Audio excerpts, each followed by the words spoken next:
11 through 14. Woohoo! Yes. And I'll start this out with my take on that. It wasn't good for women. And to apply that to today, I would say, whether you're good looking, plain or not, a guy is gonna, not of God, is gonna be after you. And if he's gonna force you into sexual relations, don't let him end that relationship. And if he can't wait, it ain't worth it. Because even when Amnon raped Tamar after the fact, he loathed her. Yep. He had lost any desire that he had for her. So it was purely physical, it was purely fleshly. It had nothing to do with God on Amnon's part.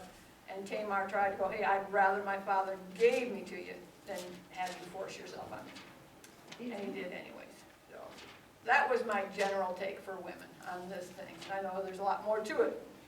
You know, the point you bring up, I just wonder, do you think if, after she said that, you know, no, just go to my father, you know, do you think if he had acquiesced and actually done that, do you think they may have actually had a healthy, you know, It could have. could have actually changed his heart, or it would have actually taken a change in his heart to Yeah. accept that? Because he was all worked up. He didn't Yeah. watching her cook. He didn't watching her this. He sent everybody out of the room. I see him.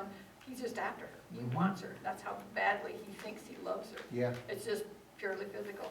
And it was even in today's lesson, it was the, Where it says if a man seduces a woman or entices or her. the procedure of a father giving his daughter to Oh, okay. be married. It was even in there today too. It's, and she says, it's the way of our people, you know, don't have sex out of marriage, basically. Mm-hmm. So that struck me. It's like the story of Dinah.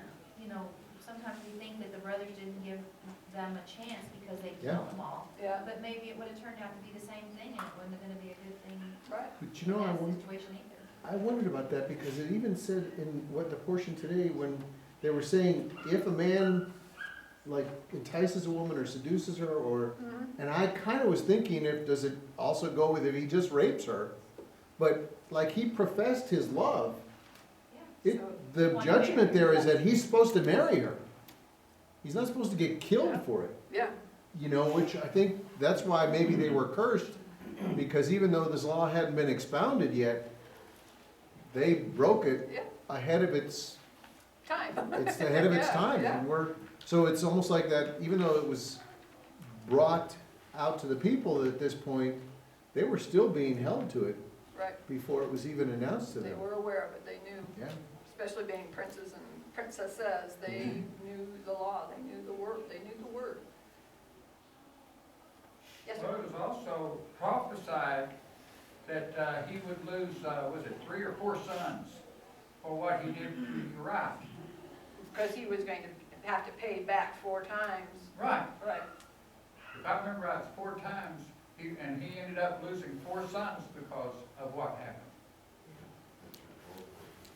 Yeah, And, that's right. see, when, he repented, but most people don't realize, when you repent, your sin is forgiven, but you still have to pay the that's the penalty. price, yeah. Yeah, it's the value.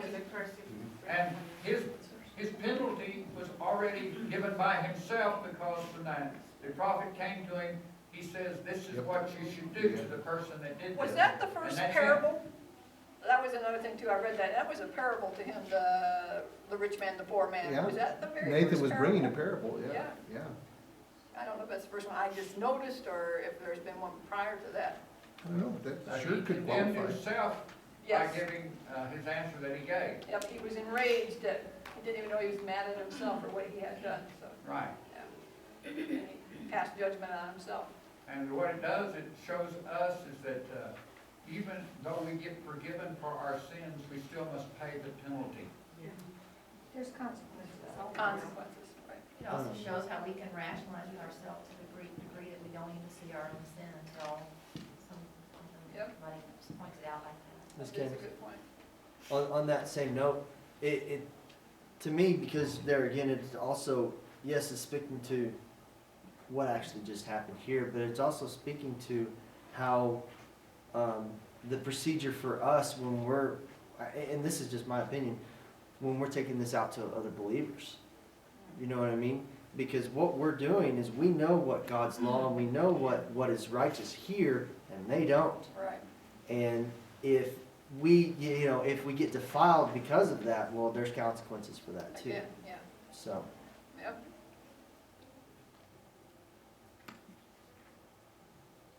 Next. She put herself kind of in a vulnerable position when we had her to come to the bedroom and, In a way too, he asked for her to come, and she was asked by her father to come into his room and fix that meal for him. Now, was that customary for anybody who was sick at that time, that someone would come in and fix a meal for him? Yeah, but And we there's a kinda are difference. like that too. And I think Shirley's pointing out the difference.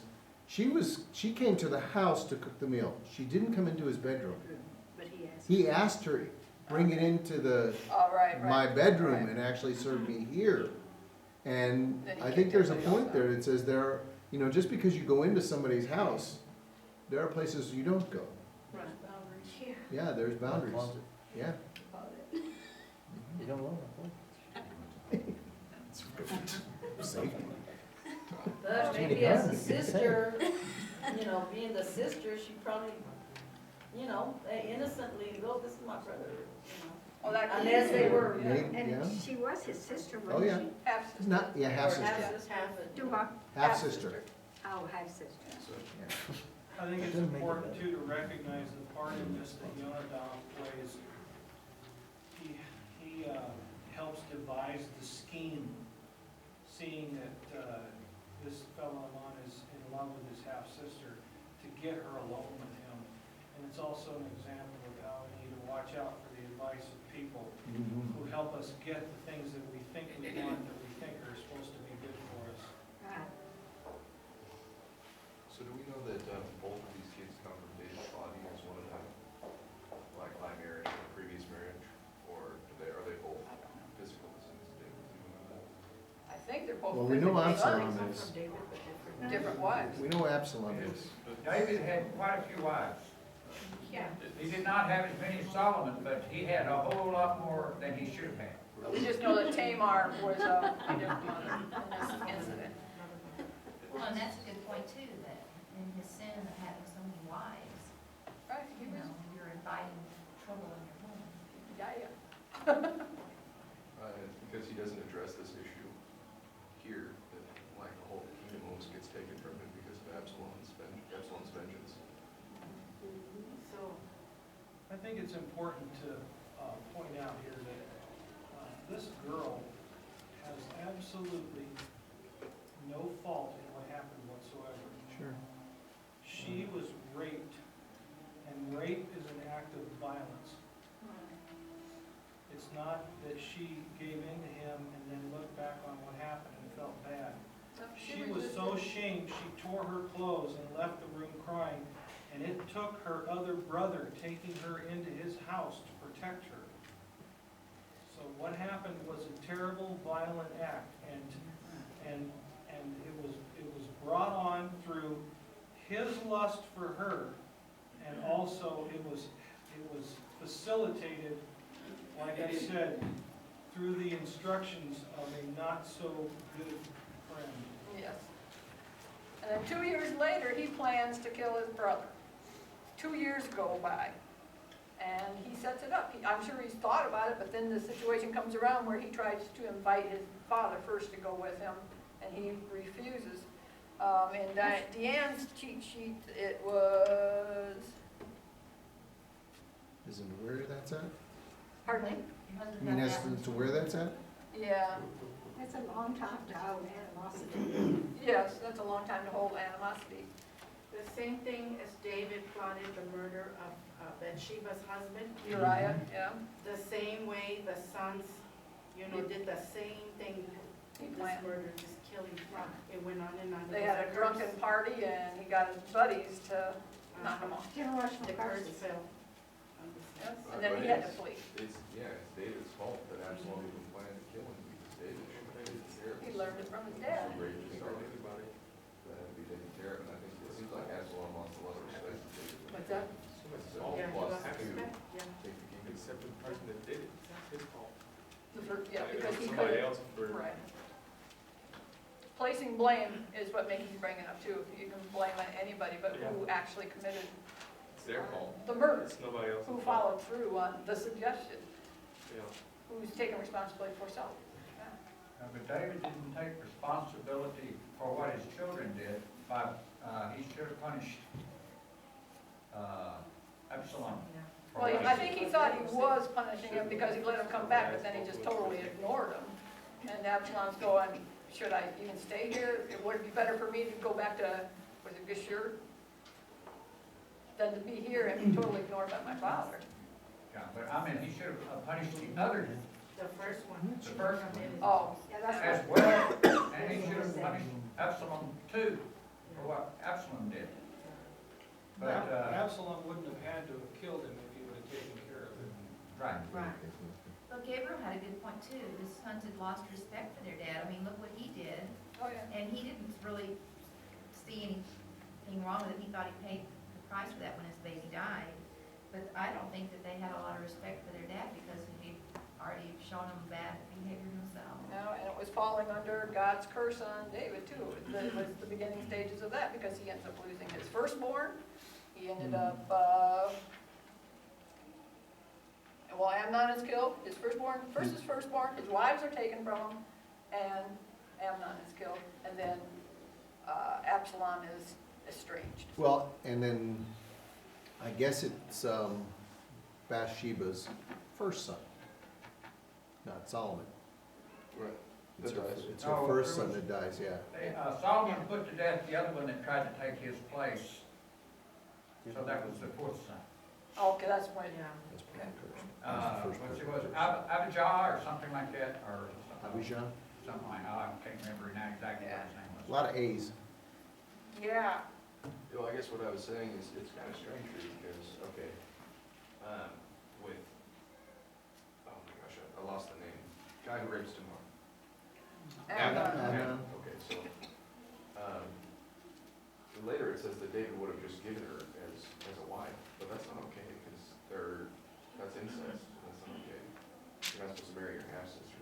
So the only situation that would make sense to me is that one of them was actually from a prior marriage, like, let's say, it was, Nabal the Carmelite's daughter, so it was Abigail's son from a prior marriage, or something like that.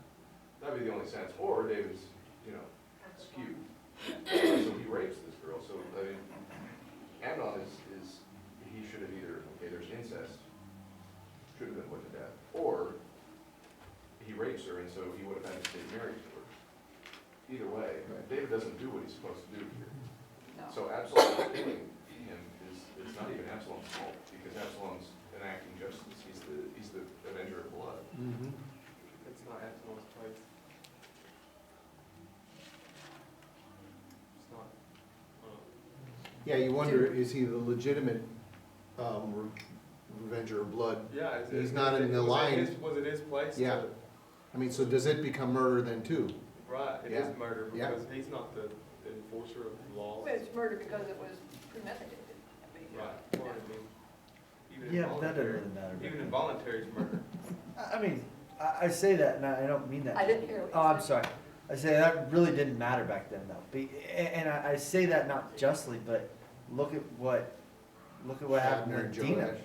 Yeah. with Dinah.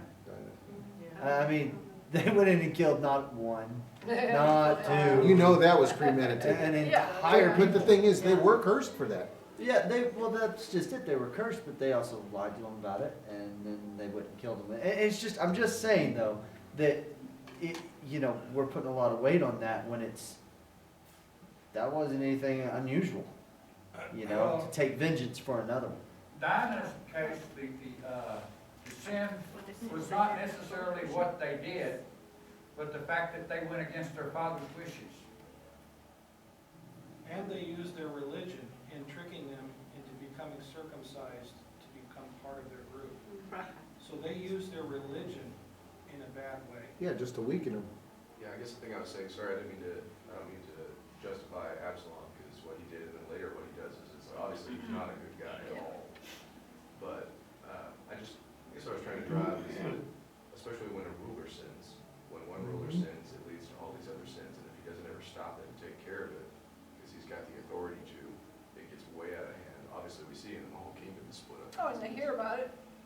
gets passed on down to the next generation, like what we started out on the conversation here. It's, Dad did it, I can do it. Right. And then there, look what happened with Solomon. He was not a good king. Nope. He Oh, was he at was not a first. godly king, let's put it that way. He was at first, but because of so many wives, his latter days, he got influenced to allow Played things politics. to happen. Oh, yeah. Let those gods in and, Right. The same thing as Solomon, his brother, made fun of him, of Solomon being a weak king. And saying, well, before he became king, that Solomon had to put out the death for his brother, because his brother was also evil, plotting evil against him. Same thing as it David. just, it keeps going. Ted? It gets to be fun. Yeah. You know, in a sense, you have that inordinate affection of lusting or desire or coveting over one, either a female or a male. You're actually, in a sense, committing idolatry. So in Exodus chapter 20, he spoke about that when you go into idolatry worship. I will visit the iniquity into your third and fourth generation. So in a sense, I mean, that's, it really Follows, is. yeah, follows. Because you're setting something above God, whatever it is. It's still idol worship, you know. So. This is a short discussion today. It's You ever interesting. seen Solomon's tomb? What's that? Did you see Solomon's tomb? His tomb, where he was buried. No, I haven't seen it. They got a humongous tomb within sight of the Temple Mount. Yeah, it's supposed to be his tomb, and it's got a big hole in the top where robbers went into it. Which thing is that for? Absalom, Oh. Absalom or Solomon? Absalom. Oh, really? It's got a humongous tomb. It's built out of one big rock. They built the tomb there, and it's sometimes I might bring, I've got a picture of it. You should bring them. We were in 2 Samuel 11 through 14. through 14. Okay.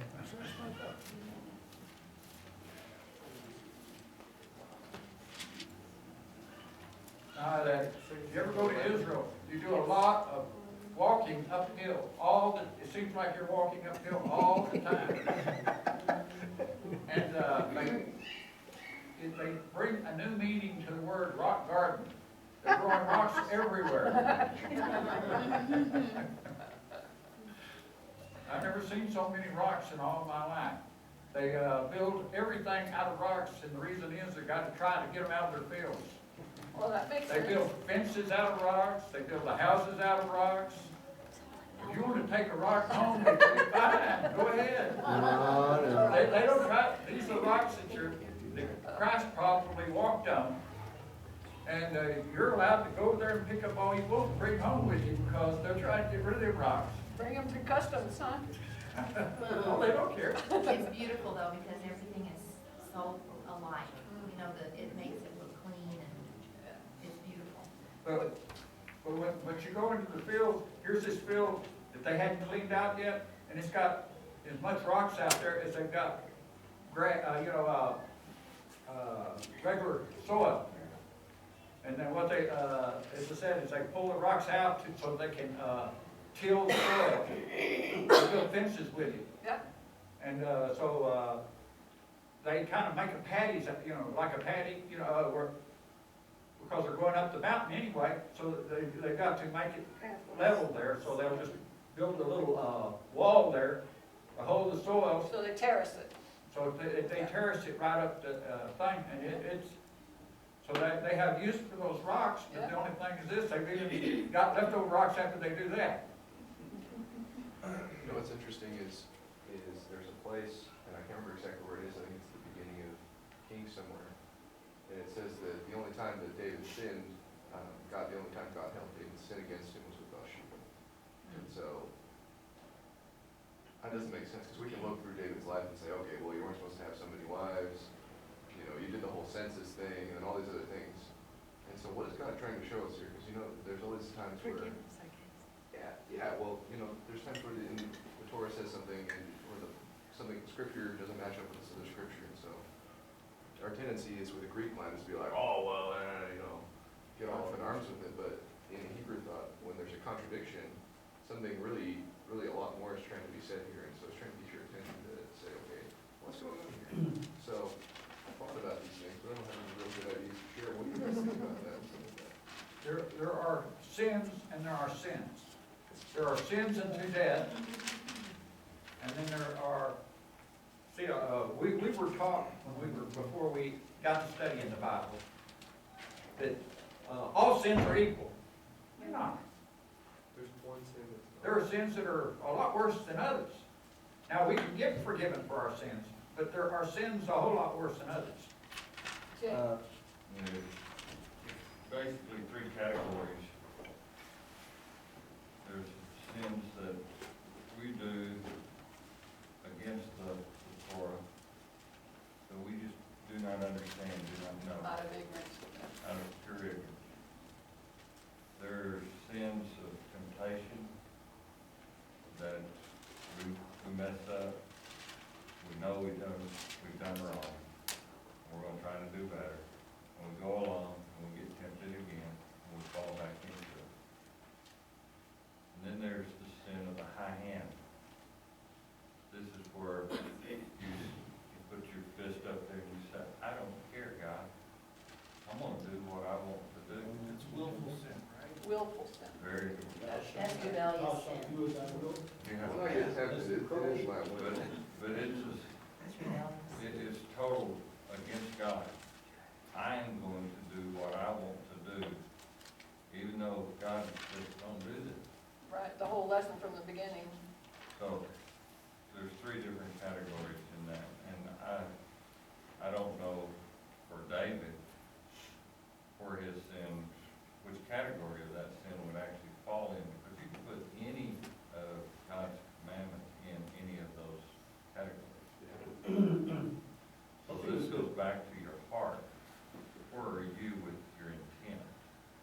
You know, there's a lot of us that have gone through the holidays and it was just, our heart was good, but it was ignorance. So, No, you know, in regards to Bathsheba, you know, I don't think it was necessarily the sexual sin. It was that he took Uriah's life.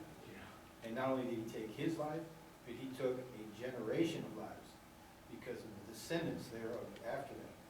So he robbed a whole generation of children and grandchildren, and grand-grandchildren, you know, so, I mean, it was a big deal. How do you avoid running into the problem of beginning to look at something as like a venial sin? You know, What kind of sin? the venial sin, the Catholic concept of venial sin, you know, like a white lie. Oh, smaller than You know, it's like, and that's where I would be careful to say that all sins are not the same. You know, I think the penalties are different, but sin is sin. right. I think it's important to make that distinction. Sin is sin, and for every sin, there is a penalty.